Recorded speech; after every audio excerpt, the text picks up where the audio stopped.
شاہ محمود قریشی، جو کہ ایک سے زائد مرتبہ یہ کہہ چکے ہیں کہ 2018 کے انتخابات میں ایک سازش کے تحت انہیں صوبائی اسمبلی کے انتخاب سے یا الیکشن سے ہرایا گیا تھا، اور اس میں جہانگیر ترین کا بڑا ہاتھ تھا تاکہ وہ پنجاب کے وزیر اعلیٰ بن سکے، ان کا راستہ روکا گیا۔ اس کا دکھ انہیں اب بھی ہے، اور ابھی بھی وہ جب جیل بھرو تحریک میں جو سب سے پہلے گرفتاری دی کسی بڑے رہنماؤں میں سے کسی نے، تو وہ شاہ محمود قریشی تھے۔ اب تیسرے امیدوار ہیں فواد چودھری۔ وہ اگر آپ کو یاد ہو 2018 کے انتخابات کے بعد بھی انہوں نے بڑی اپنی کیمپین چلائی تھی، اور لیکن ان کو وزیر اعلیٰ نامزد نہیں کیا گیا پنجاب کا، اور جس کے باعث اگر آپ کو یہ بھی یاد ہو کہ وہ عثمان بزدار کے خلاف مسلسل بیان دیتے رہے کہ یہ نااہل ہے، نالائق ہے، کرپشن ہو رہی ہے وغیرہ وغیرہ۔ اب ایک پوسٹ ہے، 4 امیدوار میں نے آپ کو گنوا دیے ہیں۔ حماد اظہر جو ہیں وہ اگر تحریک انصاف الیکشن جیت جاتی ہے، لیکن بعد یہ الیکشن ہوتے ہیں اور پھر تحریک انصاف، جس طرح میں نے وہ محاورہ آپ کے سامنے، یہ ضرب المثل آپ کے سامنے پیش کی، اس کا مقصد ہی یہ ہے کہ ابھی الیکشن ہوئے نہیں، ابھی پاکستان تحریک انصاف اقتدار میں آئی نہیں یا پنجاب میں اکثریت حاصل کی نہیں، تو اس سے پہلے ہی پنجاب کی وزارت اعلیٰ کے لیے کھینچا تانی اور لابینگ شروع ہو چکی ہے، اور پارٹی کے اندر واضح طور پر 2-3 گروپ سامنے آ چکے ہیں۔ ایک گروپ حماد اظہر گروپ، دوسرا چودھری پرویز الہی گروپ، تیسرا شاہ محمود قریشی گروپ، چوتھا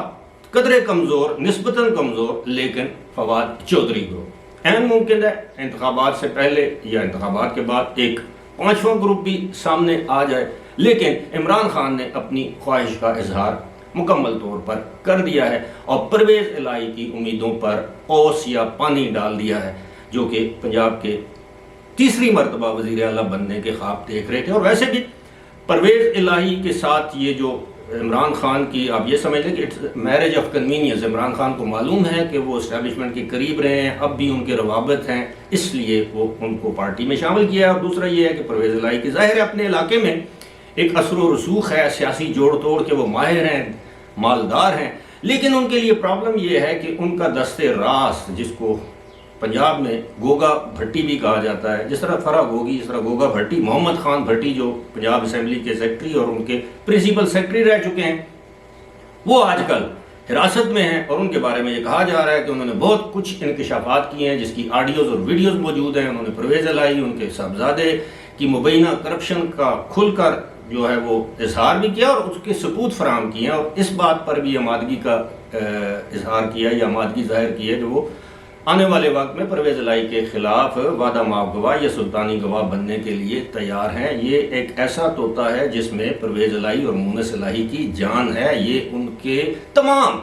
کاروباری، نجی، غیر کاروباری، دیگر جو ایکسٹرا کریکولر ایکٹیویٹیز ہوتی ہیں،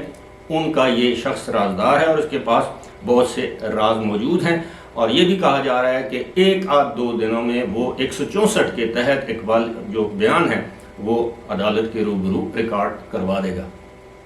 تو پرویز الہی کے لیے یہ تمام صورتحال جو ہے وہ انتہائی تشویشناک ہے۔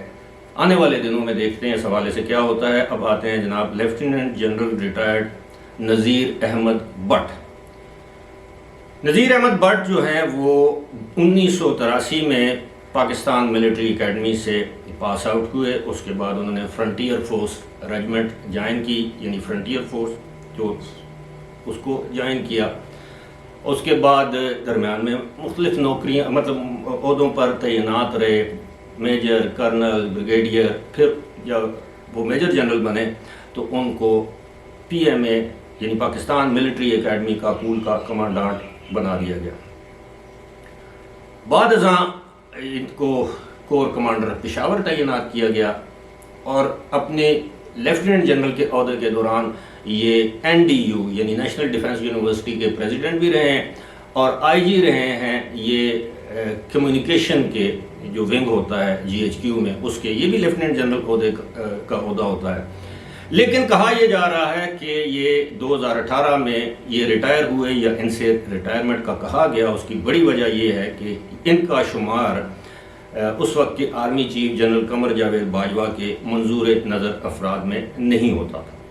اور یہ خبریں اس وقت تھیں کہ ان کو وقت سے پہلے ریٹائرمنٹ لینے کا کہا گیا اور انہوں نے ریٹائرمنٹ لے لی اور اس کے بعد یہ خاموشی کی زندگی گزارتے رہے۔ گزشتہ روز لیڈر آف دی اپوزیشن کے ساتھ معاملات طے کرنے کے بعد، یعنی راجہ ریاض جو کہ قومی اسمبلی میں لیڈر آف دی اپوزیشن ہے، ان سے معاملات طے کرنے کے بعد ہمارے جو وزیر اعظم ہیں انہوں نے ان کی تقرری کا اعلان کیا۔ اب ان کی تقرری آفتاب سلطان کے استعفے کے بعد ہوئی۔ آفتاب سلطان نے، آپ کو پتہ ہے کہ کیوں استعفیٰ دیا، انہوں نے کہا کہ ان پر دباؤ ہے کہ کچھ مقدمات قائم کیے جائیں، کچھ مقدمات یا ریفرنس نہ دائر کیے جائیں۔ وہ کیا ہیں وہ بھی آپ کو بتائیں گے۔ معاملہ یہ ہے کہ لیفٹیننٹ جنرل نذیر احمد بٹ کو کیوں ایک ریٹائرڈ جنرل کو کیوں نیب کا چیئرمین بنایا گیا ہے۔ دو وجوہات جو میجر ہیں ہمارے سامنے ہیں۔ ایک تو یہ ہے کہ ایک سابق آرمی چیف کے ایک بھائی کے خلاف کروڑوں نہیں اربوں روپے گھپلے اور اس کا لین دین یا فراڈ یا جو بھی آپ اس کو نام دیں اس کا معاملہ ہے۔ نیب میں یہ انکوائری کافی عرصے سے چل رہی ہے۔ جب یہ ریفرنس کے سٹیج پر پہنچی اور آفتاب سلطان نے یہ فیصلہ کیا کہ اب وہ جو سابق آرمی چیف کے جو بھائی ہیں، اب میں ان کے نام کے مخفف آپ کو بتا سکتا ہوں، کے ان کے خلاف جو ہے یہ ریفرنس دائر کرنا چاہتے تھے۔ ہمارے کچھ حلقوں کی جانب سے آفتاب سلطان سے یہ کہا گیا کہ آپ نے ایسا نہیں کرنا، اور پھر کچھ ایسے مقدمات تھے جن پر ان کو کہا گیا اب ان مقدمات، یہ جو کیسز ہیں ان کو پرسو کریں، ان کے ریفرنس کریں، فلاں کو گرفتار کریں۔ انہوں نے یہ دباؤ قبول کرنے سے انکار کیا اور بالآخر مستعفی ہو گئے۔ اب lieutenant general retired Nazir Ahmad Butt چونکہ اب نیب کے چیئرمین تعینات ہو چکے ہیں 3 سال کے لیے، اس کے 2 جو ہیں وہ مقاصد ہو سکتے ہیں۔ ایک تو یہ ہے کہ کل کو جب عدالت، کوئی بھی اعلیٰ عدالت ان کو طلب کرے گی کسی بھی کیس میں، تو ان کی جرنیلی کے عہدے کا لحاظ رکھے گی کہ عدالتوں کو بھی پتہ ہوگا کہ یہ کہاں سے آئے۔ آپ بات سمجھ گئے ہوں گے۔ ایسا نہیں ہوگا کہ عدالت ان کو بلا کر ان کی سرزنش کرے گی، کیونکہ جرنیل ہی ہوتا ہے، ریٹائر ہو جائے، یہ ہم نے ماضی میں دیکھا، اور پھر وہ نیب کا چیئرمین بھی ہو اور لیفٹیننٹ جنرل ریٹائرڈ بھی ہو۔ اور دوسری بات یہ ہے کہ ویسے بھی ادارے کے اندر بھی ایسا بھی ہے کہ ظاہر ہے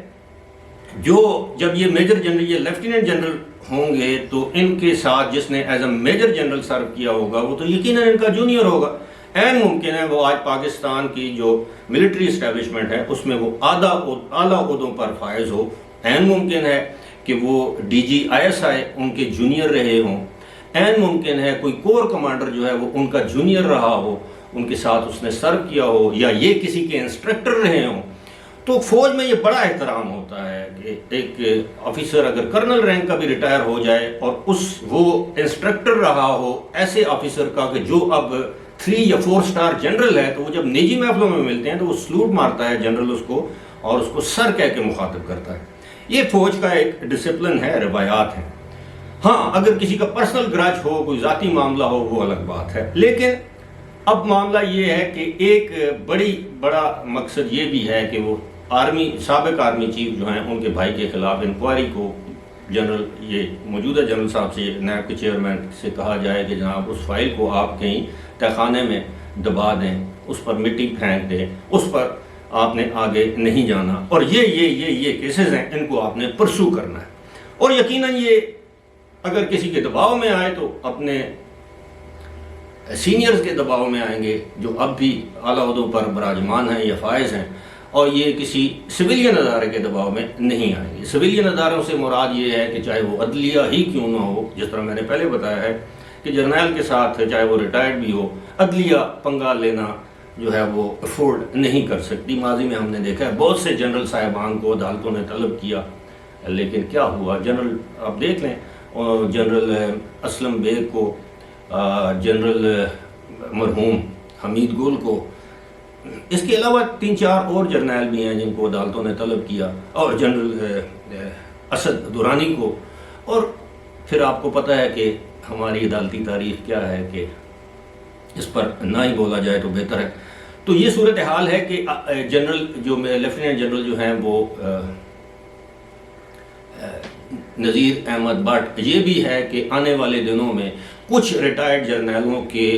اربوں خربوں کے اثاثے جو ہیں ان کے کیسز بھی نیب میں جائیں گے کہ جناب ایک 21 یا 22 گریڈ کا آفیسر جو ریٹائر ہوا ہے اس کے پاکستان کے اندر یا پاکستان سے باہر UAE میں، برطانیہ میں یا کسی دوسرے ملک میں